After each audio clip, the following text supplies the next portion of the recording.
쉽게 얘기해서 우주의 만물을 이루는 5가지의 그건데 금, 토, 화, 수, 목이라고 들어보셨죠?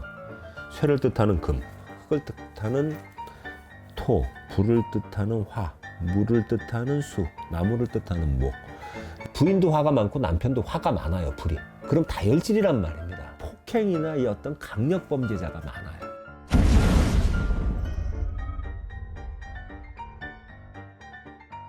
안녕하세요. 흥분을 가라앉히고 이제 정치적인 얘기는 그만하고요. 무속적인 주제로 돌아가서 이번 주제는 사주 중 오행이 부족하거나 지나치게 과할 때 나타나는 증상. 오행이 뭔지 아세요, PD님? 오행. 쉽게 얘기해서 우주의 만물을 이루는 5가지의 그건데 금, 토, 화, 수, 목이라고 들어보셨죠? 쇠를 뜻하는 금, 흙을 뜻하는 토, 불을 뜻하는 화, 물을 뜻하는 수, 나무를 뜻하는 목. 그러니까 우주의 만물을 이루는 근본이죠, 쉽게 얘기해서. 그리고 사람의 얼굴에도 오행이 다 들어있다고 그러고 사람의 몸에도 오행이 다 들어있다고 보는 겁니다. 그러니까 사람을 작은 소우주라고 하죠. 사람의 사주도 이 오행으로 이루어지는데 이 오행이 결핍, 아주 없다는 얘기입니다. 내지는 부족하거나 지나치게 많을 때 그 사람의 기질, 즉 성격상 특징과 건강상의 특징이 있기 마련입니다. 여기서 이제 한 가지 밝혀두는 건 과유불급이에요.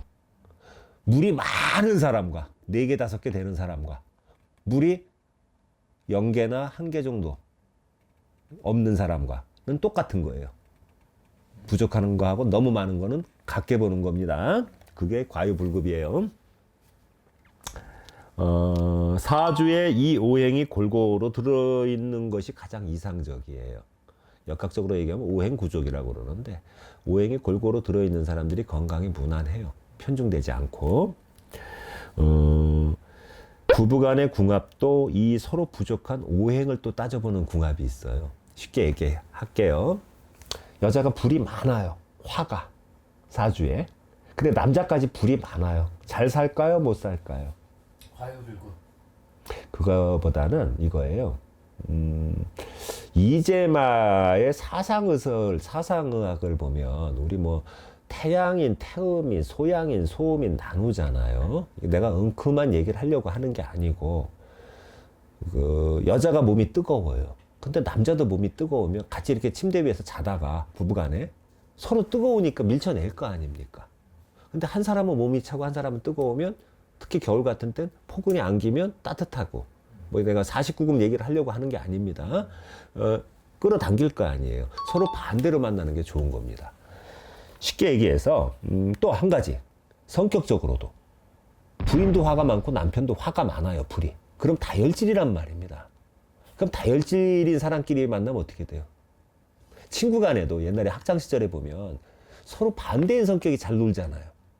자석도 같은 극은 밀어냅니다. N극과 S극은 끌어당기고요. 그게 음양의 이치란 말입니다. 그리고 또 금이 많은 사람끼리 만나면요, 투쟁을 해요. 우리 사극 같은 거 보면 그 칼싸움 할 때 탁탁탁 그 쇠 부닥치는 소리 나죠. 실제로 상담을 해보면 금이 많은 사람끼리 만나면 너무 으르렁거리고 싸워요. 근데 한쪽은 또 금이 많은데 한쪽은 금이 없어요. 그럼 서로 보완을 해주는 겁니다. 성격적으로도 그렇고 체질적으로도 그렇고요. 본론으로 들어갈게요. 먼저 금을 볼게요. 금이 많을 때 사람이 냉정해요. 그리고 좋게 말하면 결단력이 있고 독합니다. 그리고 이게 너무 많은 사람들은요, 폭행이나 이 어떤 강력 범죄자가 많아요. 잔인한 범죄자. 그렇다고 뭐 다 범죄자가 되는 건 아닙니다만은 그 어떤 옛날 그 서진 룸사롱 사건의 주인공 86년도에 그 사건이 있었습니다. 그런 사람들 사주로 분석을 해보고 성명학적으로 분석을 해보면 금이 너무 많아요. 뭐 고금속이라든가 이런 그 사형수들. 그런데 반대로 이 금이 적거나 없을 때는 사람이 결단을 못 내리고 우유부단해요. 좀 순하죠. 그리고 냉정하지 못하고 이게 무자르듯이 잘라내지 못해요. 그러니까 좀 결단력은 없는 거죠. 그리고 건강으로 얘기하면 이 금이 없는 사람들은, 없거나 금이 부족한 사람은 폐하고 기관지가 약합니다. 그리고 대장 기능이 약해서 이런 분들은 찬 우유 같은 거 먹으면 뽀로로 해갖고 화장실로 들고 뛰어야 되는 거예요. 그리고 나무로 가서 목이 많을 때, 목이 많은 사람은 고지식하고 융통성이 없습니다. 그리고 사회규범은 아주 순응하고 사는 사람이에요. FM이라고 들어보셨어요? 사람이 FM대로 행동하고 FM대로 산다. 뭐 학교에서 배운 대로 행동한다. 이런 사람들이고요. 목이 없거나 적을 때, 특히 없을 때는 얽매이기 싫어하는 자유로운 영혼의 소유자예요. 무슨 얘기인지 아십니까? 그리고 목이 부족하면 관절과 간이 안 좋습니다. 이 체질적으로는. 목이 없는 경우 또 한 가지.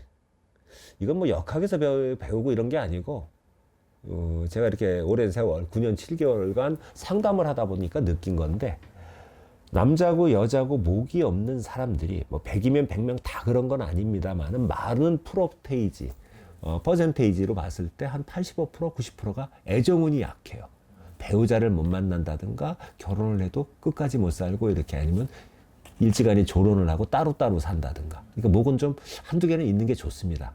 그러니까 성격적으로는 목이 없으면 자유로운 영혼이고, 운명학적으로는 목이 없으면 애정운, 결혼운이 약하다고 보시면 됩니다. 그리고 다음에 이제 화로 넘어가서, 화가 많으면 우리 상식적으로 생각해 보세요. 다혈질인 거예요. 몸도 뜨겁고. 그런 사람 어때요? 감정적입니다. 폭발적이고. 감정적이고 욱하는 성격에 다혈질이 많고, 체질상으로는 몸과 손발이 따뜻하다 이거예요. 근데 이게 이제 반대로 없어요. 그러면 없거나 적을 때 몸이 냉해요. 손발이 차고. 근데 이 화가 적은 여성들은 임신하기 전에 좀 자궁을 따뜻하게 해주는 한약을 지어 먹으시는 게 좋아요. 그래야 애가 잘 들었습니다. 대신 차분하고 이성적이고 화를 잘 내지 않는 성격의 소유자들이에요. 화가 없으면. 아니면 화가 하나 정도로 적거나.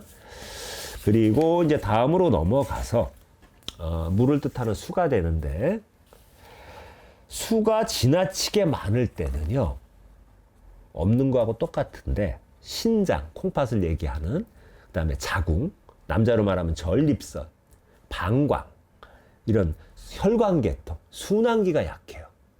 그리고 수가 지나치게 많은 사람은 수가 없는 경우하고 똑같은데 만성 피로에 시달립니다. 그리고 수가 너무 많으면 사주의 격에 따라 약간 틀리는데 남녀 공통적으로 성욕이 좀 강한 경향이 있어요. 무슨 얘기인지 아시죠? 이게 이제 상관과 겹칠 때 특히 그 작용이 심해요. 그리고 수가 많고 상관이 많이 겹치는 사람은 음탕한 직업을 갖는 경우가 많습니다. 안마시술소. 안마시술소도 좀 나쁜 안마시술소 있지 않습니까? 그 다음에 술집도 좀 음란한 술집 같은 거, 그런 걸 경영하는 경향이 많고, 음욕이 세고 색을 밝힌다 이겁니다. 근데 이제 반대로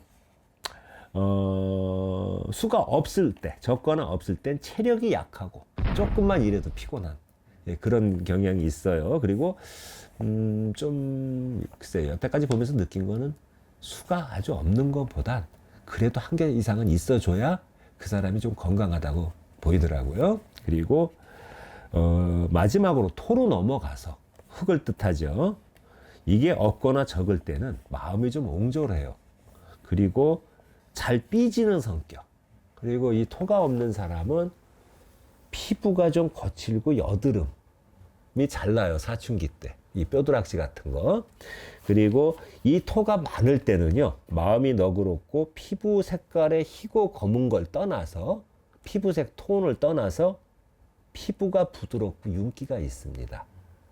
그리고 이 토가 많은 사람은 좀 비위가 강해요. 비장 기능이 좋아서. 그래서 생음식, 육회, 육사시미, 회 이런 걸 좋아합니다. 지금 하고 있는 얘기는 누구 얘기냐면 제가 토가 많아요. 그래서 피부 살결이 좋고 맞더라고요, 저한테도. 그리고 고기도 익힌 것보다 육사시미, 육회, 회를 엄청 좋아해요. 생거. 그러니까 익히지 않은 거예요. 그런데 이제 결론적으로 말씀드리면 많은 사람 궁합을 보다 보니까요, 이 오행궁합도 띠와 달과 날을 맞추는 궁합도 중요하지만 어떤 그 부부간에 잠자리 하고 살 거 아닙니까? 이제 그런 걸 놓고 봐도 그렇고 성향상으로 봐도 그렇고 서로 오행이 많고 적음이 보완해주는 남녀가 만나는 게 그 온화로운 아주 순조로운 부부 생활을 하는 지름길이다 이렇게 말씀드리고 싶습니다.